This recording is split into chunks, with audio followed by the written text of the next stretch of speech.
Hi there everyone, welcome back to the Pearblossom Press YouTube channel. I'm Cassie Trask. Today we're going to be using the Halo Light. This is the Halo Light combo pack. It comes with 6 lights. You get 2 Halo lights and you get 4 one lights. So it's a fabulous pack of lights. 6 in there. I just think that's awesome. We're going to pair it up with the Shaker Dome. This is going to be neat because we're going to have lights and shaker. It's awesome. We also have the sentiment stock, and then I'm going to use the Lawn Fawn Magic Iris Beehive add-on. So all of the Magic Iris add-ons go perfectly with the Halo lights. I've done this before. We're also going to use the Honeycomb stencil and the You're a Keeper stamp set. And so let's just get into this card because I am excited to make it. I started off with a piece of cardstock. This is some mixed media cardstock because I wanted to add some wet to it. We've got different distress sprays. We've got Fossilized Amber and Mustard Seed. I'm going to hit that with some water, and then I'm just going to use my heat tool to make this dry a whole lot quicker. And I love all the texture you get on it. I'm not done yet, so I'm going to keep just heating that up, and then I'm going to bring in some Distress Oxide spray in the color Rusty Hinge. And all I want to do with this is just splatter that all over the background, just to add a little bit more depth to this, a little bit more texture, if you will. And so we're going to heat that, and then once everything is good and dry, we'll bring in that Magic Iris Beehive add-on. So I'm going to take the hive, and we're going to take that and also the little bee, and we're going to run this through the die cutting machine, and then we'll have a bee and we'll have the hive. And then I'm going to take some black cardstock and we're going to cut out the back of the bee as well as the circle for the hive. So I want those to be black, and so I don't want to lose any pieces. I'm going to go ahead and glue the front of our bee down to the back of our bee. And a lot of that actually ends up getting lost because I'm going to color his antenna black also, but that gets kind of lost because it's going to go over the top of that black circle in the center of the hive. I've got a piece of blue cardstock that measures 4 1/4 by 5.5 inches, and there is the Honeycomb stencil. I'm just going to tack that down to my glass mat, and we're going to use a little bit of Tumbled Glass Distress ink along with a blending buddy, and I'm going to just blend here and there some of that honeycomb pattern. I don't want it to be completely covered. I just want spots of it. This is supposed to be more like the sky background, but I did want some dimension back there, so I thought I would add the honeycomb stencil, and I end up really liking how this looks. So we're just going to randomly add some of that honeycomb pattern to several parts of the stencil, or I mean the cardstock. The middle of the cardstock isn't going to matter because your beehive's going to be over the top of that, but I really like that honeycomb look. It's really fun. All right, I'm super happy with that. So now we can clean up our mess and we can pull out that Halo Light. So like I said, it comes in a pack of 6. You get 2 Halo lights and 4 one lights. I'm just going to easily break those apart. They snap off real easy. So we've got our 2 one lights that come out of the center of this one Halo Light, and I'm just getting rid of those extra little pieces that hold everything together. And then we'll pull out a battery. You get 6 in there, obviously, and I like that they're inside that little casing. And then we'll put away our other Halo Light and then the other 4 one lights and save those for another day.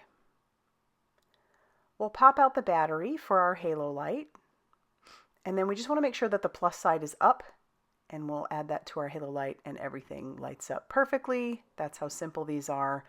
I absolutely love it, and see how wonderfully it works with those Magic Iris add-ons. And there are so many of those, so I highly recommend going and checking those out.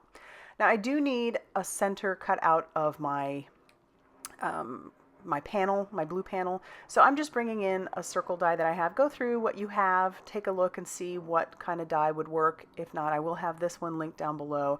This one's from Trinity Stamps. But yeah, I'm sure you probably have something in your stash that would work. I'm going to tack that down with a little bit of mint tape and run that through my die cutting machine. And then we have a circle through the panel. And we can go ahead and glue down our hive to the front of our panel because that's okay at this point. And then you can see that I went ahead and die cut out like some leaves and some branches and other things. We'll start attaching those here in a second, but I'm going to trim off just on the long sides. I want to trim off about 1/8 of an inch on each side, so that the panel will end up being 4 inches by 5.5 inches. So there'll be a white border on both the right and the left hand side of this card. So we'll tack down our branch and also the various leaves. I did end up later on die cutting out several flowers and the centers of the flowers and even a few more leaves, just to add a little bit more embellishment to our card. Ends up being so cute. I love how you can really build up these scenes. And you could have fun with the different elements by adding color to them if you wanted. I just went through my scrap pile and pulled out like greens and browns and pinks and oranges and die cut everything from the scraps that I have. We'll add the little wings to the back of our bee, and this is where I pull in a black Copic, and I'm going to color his little antenna, but isn't he just the cutest? I was thinking his antenna would stand out a little bit more, but then I realized I'm going to put him over the top of that black center background. So his little antenna will get lost, but that's fine. All right, now I need to mark where my halo light's going to go and where my black center piece is going to go. So I'm just taking a pencil and marking that, and then we'll add some glue and we will attach that down to the card base. And like I said, I wanted to make this a shaker. So I'm going to bring in that shaker dome. I'm not going to attach down my halo light yet. That's going to be after the shaker dome, but I just want to make sure that we have room there. It's going to work out fine. You won't see the light, and the battery will still be fairly accessible from the side, which is good. So let's pull out one of those shaker domes. There are 5 in a pack, and they do have a film on the outside just to protect it from scratching and such. So I'm going to peel that off here in a second.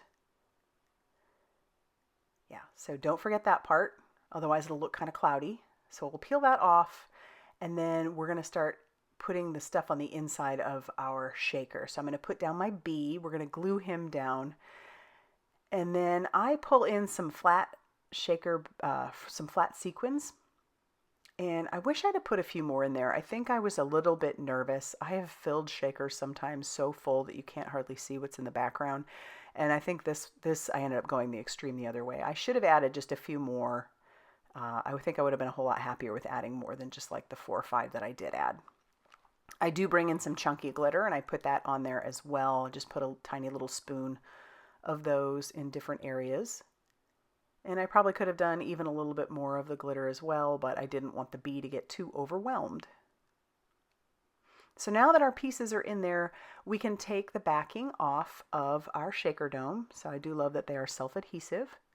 So we'll peel that off, and then we can stick that down over the top of our bee. And everything's nice and contained. And then I'm just going to use some liquid glue to adhere down our halo light. And everything works perfectly. I'm just going to hold that there for a few seconds to make sure the glue is good and dry. And then we can bring in some foam tape.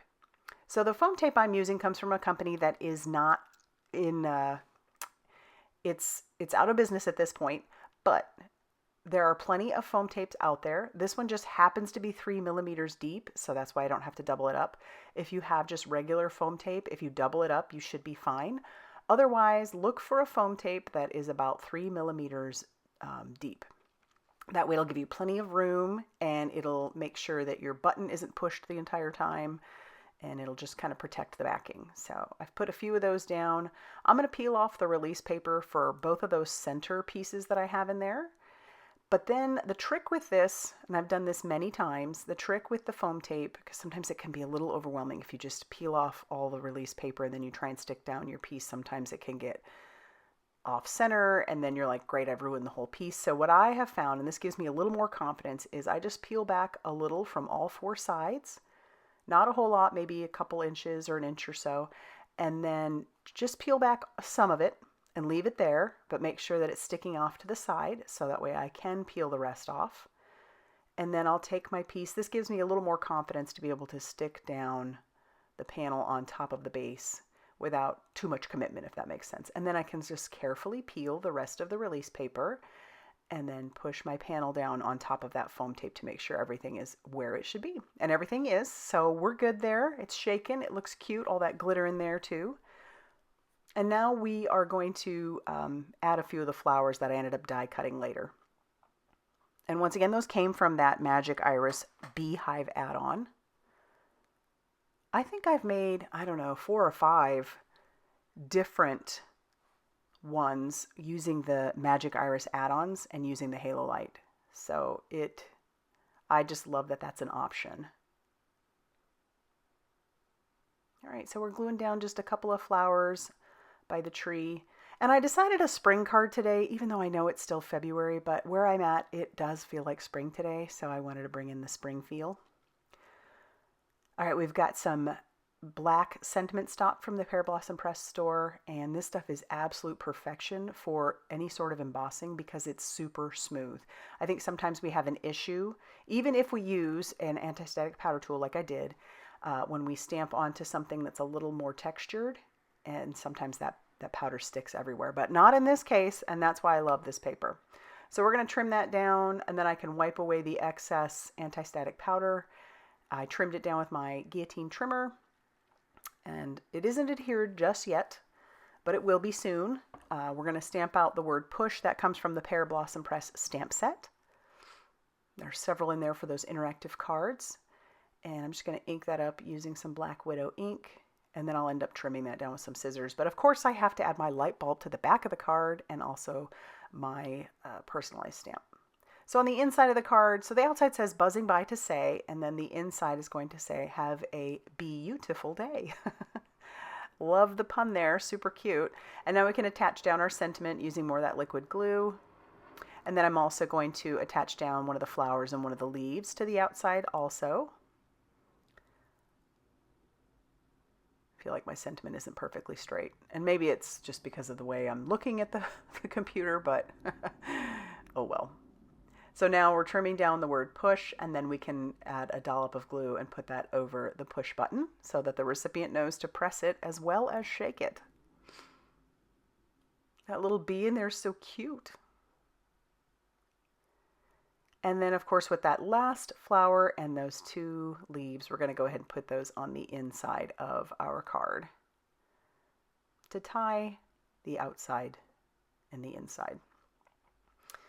And then once I'm done with that and everything's good and dry, we are done with our card for today. I love this card so much. It just brings me so much happiness. I just want to smile every time I look at it.